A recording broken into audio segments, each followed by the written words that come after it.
नमस्कार, सवाल 10 बजे देख रहे हैं आप और आपके साथ मैं हूं ऋतु। शुरुआत करते हैं और सबसे पहले आपको आज का महत्वपूर्ण मुद्दा बताते हैं। सवाल 10 बजे में आज सुलगता हुआ सवाल मिडिल ईस्ट को लेकर है। आसमान से बरसता बारूद और दुनिया के सामने खुद को चौधरी के रूप में पेश करने वाले अमेरिका की वो सनक जो पूरी इंसानियत को तीसरे विश्व युद्ध की भट्टी में झोंकने पर आमादा है। सवाल बड़ा है कि असली गुंडा है कौन?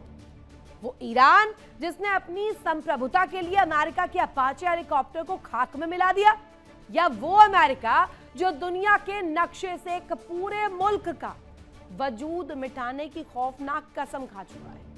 डोनाल्ड ट्रंप ने ट्रूथ सोशल पर दहाड़ते हुए ऐलान कर दिया कि मिडिल ईस्ट का गुंडा मर चुका है और अब डील का वक्त खत्म हो गया है। लेकिन सुपर पावर होने का मतलब ये कतई नहीं कि आप जब चाहे जिस मुल्क पर चाहे तबाही का परवाना लिख दें। क्या अपाचे का गिरना सिर्फ एक बहाना है और असली मकसद ईरान को पूरी तरह तबाह करके मिडिल ईस्ट के तेल और ताकत पर कब्जा जमाना है? क्या ट्रंप की ये बारूदी जिद दुनिया को महाविनाश की तरफ ले जा रही है? अपाचे के मलबे से उठी आग अभी ठंडी भी नहीं हुई है। अमेरिकी राष्ट्रपति डोनाल्ड ट्रंप ने ईरान पर ताबड़तोड़ बारूद बरसा दिया। अब आपको बता दें कि कैसे आसमान में जलकर सुपर पावर का गुरूर खाक हुआ है और शुरू हो गया महाविनाश का वो काउंटडाउन जिसकी जद में पूरी दुनिया है। ईरान के IRGC ने अमेरिका के अपाचे हेलीकॉप्टर को क्या गिराया? वॉशिंगटन से लेकर के तेहरान तक हलचल बढ़ती हुई नजर आई। अब कुछ डिटेल्स आपको देते हैं। ट्रंप के 3 खौफनाक ऐलान क्या थे, जिसके बाद तस्वीर गहराई है। पहला ऐलान, ईरान की सेना अंदर से पूरी तरीके से खोखली हो चुकी है। इसके अलावा ईरानी नौसेना और वायुसेना अब कोई अस्तित्व उसका बचा नहीं है, कोई आधार नहीं बचा हुआ है। इसके साथ ही साथ ये भी पहलू सामने आता है जिसमें ईरान में अब अमेरिका के सामने खड़े होने का दम नहीं है, उसके सामने स्टैंड करने का, इस जंग में बने रहने का, टिके रहने का कोई दम नहीं बचा है। दूसरा ऐलान जिसमें ईरान सिर्फ बातें करता है, एक्शन नहीं ले पाता, उसको लेकर कुछ कर नहीं पा रहा है, सिर्फ और सिर्फ जबानी तीर छेड़े जा रहे हैं। ईरान की पूरी ताकत खत्म हो गई है। इसके अलावा दूसरे ऐलान में एक पहलू ये भी कहता है कि ईरान अपनी पूरी ताकत खो चुका है। इसके साथ ही तीसरा ऐलान सबसे अहम हो जाता है। महाविनाश का काउंटडाउन शुरू हो चुका है और ये डोनाल्ड ट्रंप कहते हुए नजर आए हैं। ईरान ने सुनहरा मौका गवा दिया है। जो गोल्डन अपॉर्चुनिटी थी वो ईरान ने अपने हाथों से स्लिप कर दी है। ईरान ने बातचीत और समझौते का आखिरी रास्ता भी बंद कर दिया है। अब एक ही रास्ता बचता है, वो है महाविनाश का। ईरान समझौते में देरी करते हुए नजर आए, जिसकी कीमत ईरान को अब चुकानी ही होगी, ये कहते हुए डोनाल्ड ट्रंप नजर आए। अब ईरान को खौफनाक नतीजे भुगतने पड़ेंगे। इस विध्वंस के लिए खुद ईरान जिम्मेदार होगा। अब ईरान को खौफनाक नतीजे भुगतने होंगे, साथ ही ईरान को पूरी तरह तबाह करके ही मानेंगे। डोनाल्ड ट्रंप ये पक्ष रख रहे हैं, यानी कि आप ईरान को पूरी तरीके से मिटाने के लिए अब लगातार ये बयानबाजी सामने आ रही है। ये तबाही सिर्फ एक ट्रेलर है। कूटनीति के बंद दरवाजे, बंद होते हुए दरवाजे और ट्रंप की इस बारूदी सनक ने दुनिया भर के बाजारों और कूटनीतिक गलियारों में भूचाल ला दिया है। सवाल यही है कि क्या इस बारूदी जिद का अंजाम सिर्फ और सिर्फ महाविनाश है? महायुद्ध का ट्रिगर ऑन हो चुका है। अब एक गलत कदम और पूरी तरीके से महाविनाश इसके जरिए आएगी। कुछ डिटेल्स आपके सामने। महायुद्ध का ट्रिगर और इसके बाद तस्वीर कैसे बनती है? ईरान के IRGC ने मार किया अपाचे हेलीकॉप्टर को, मार गिराया। अब इसके बाद की स्थिति, अपाचे हेलीकॉप्टर गिरते ही यूएस ने ईरान पर ताबड़तोड़ बम गिराए।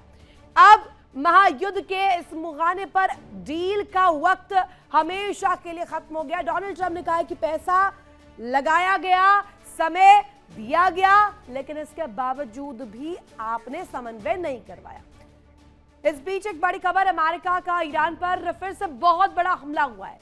हमला जिसमें जानकारी मिल रही है दूसरी रात ये हमला किया गया। ईरान पर लगातार हमले जारी है।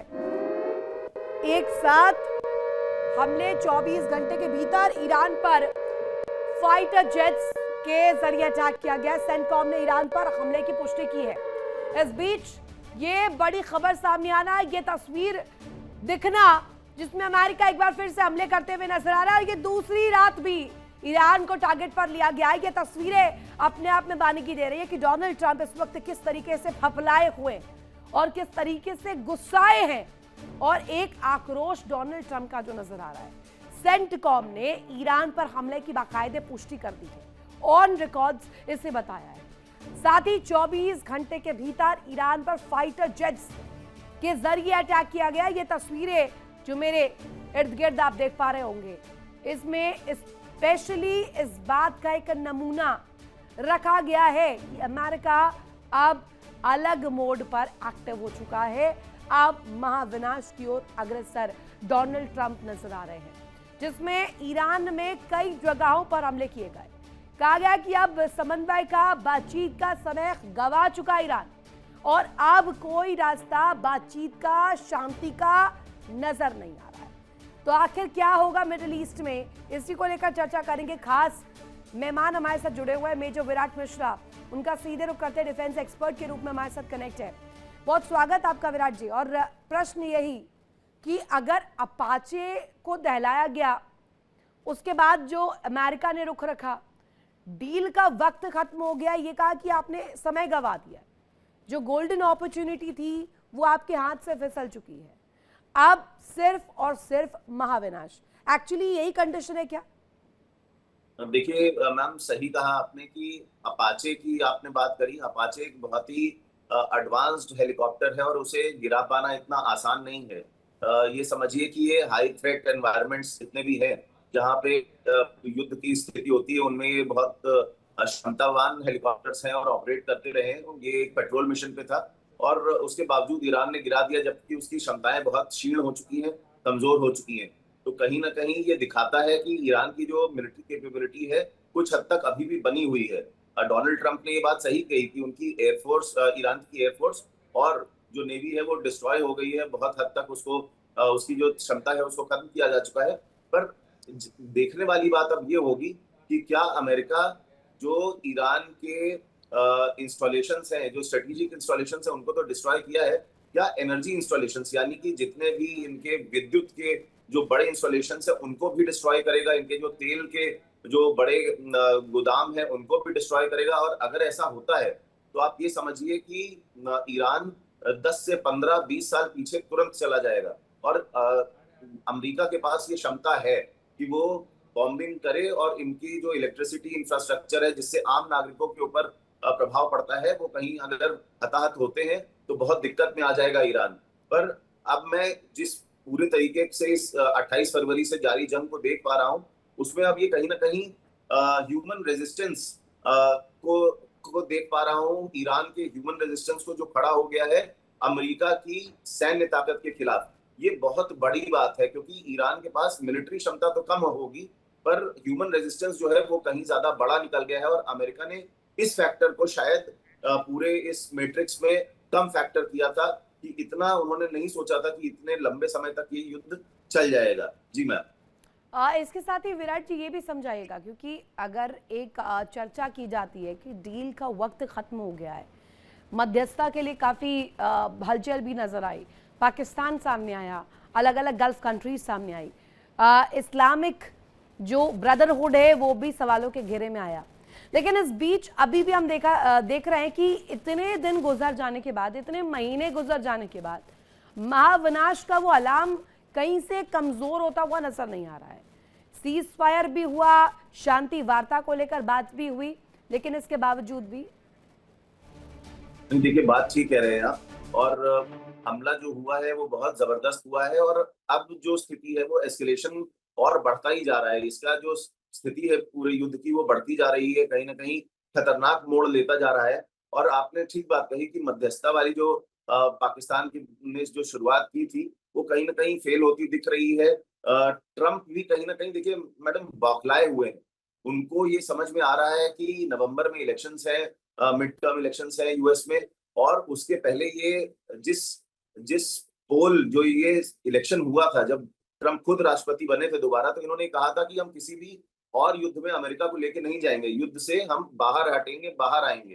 पर हुआ उसके ठीक उल्टा, और अब वापस ऐसी स्थिति हो गई है कि ईरान वाले इस युद्ध से, मिडिल ईस्ट के इस युद्ध से अमेरिका बाहर नहीं आ पा रहा है, कहीं ना कहीं ये ओवरऑल फंस गया है। मध्यस्थता तो अब देखिए बाहर जा चुकी है, अब ये क्वेश्चन आज की डेट में मध्यस्थता का नहीं है, जबकि रूस और चीन फिर भी कोशिश करेंगे पर्दे के पीछे से, पर कहीं ना कहीं ट्रंप की बौखलाहट इसको एस्केलेट करेगी। इस पूरे जो अभी घटनाक्रम चल रहा है ये मैं देख पा रहा हूँ, और ट्रंप ने लगातार कल और परसों ये जो 2 दिन से हमले लगातार 2 रातों में किए हैं, ये कहीं ना कहीं उनकी बौखलाहट भी दिखाता है, और साथ में ये भी दिखाता है कि ये एक डेफिनेटिव मोमेंट की तरफ या एक समाधान की तरफ बढ़ता हुआ नहीं दिख रहा है युद्ध। ये कहीं ना कहीं अब और एस्केलेशन की तरफ बढ़ता दिख रहा है, और ईरान भी लगातार, आपने देखा होगा, जॉर्डन के एयर बेसिस पे हमला किया है, कुवैत में हमला किया है, कई जगह उन्होंने हमला किया है। तो ये कहीं ना कहीं अपने आप में दिखाता है कि दिक्कतें बढ़ रही हैं मिडिल ईस्ट के लिए, और साथ में दुनिया के लिए भी। आप देखिए भारत में भी अभी हमारे यहाँ एलपीजी सिलेंडर वापस से दोबारा फिर महंगा कर दिया गया, 29 रुपए। कई जगह आपने देखा होगा रेस्टोरेंट बंद हो गए हैं, आम लोगों को दिक्कतें तकलीफें बढ़ गई हैं, और खास तौर से अब सब्जियों के दाम बढ़ना शुरू होंगे, जैसे जैसे तेल और महंगा होगा, तो हमारे लिए भी दिक्कत है। ये युद्ध रुकना चाहिए, बट अभी ये रुकता थमता दिख नहीं रहा है जी। इसके साथ ही विराट जी हमारे साथ और भी खास मेहमान जुड़े हुए हैं, दामोदर जी भी कनेक्ट हैं, उनसे प्रश्न करना चाहूँगी। दामोदर जी, ये पूरी जो स्थिति है इस पर आपका टेक क्या है, आपका एनालिसिस क्या कहता है? या एक चौधरी जो कहा जा रहा है कथित तौर पर अभी पूरी वर्ल्ड डिप्लोमेसी में अगर कोट अनकोट कहें चौधरी शब्द, वो डोनाल्ड ट्रंप के लिए पूरी तरीके से फिट बैठता है।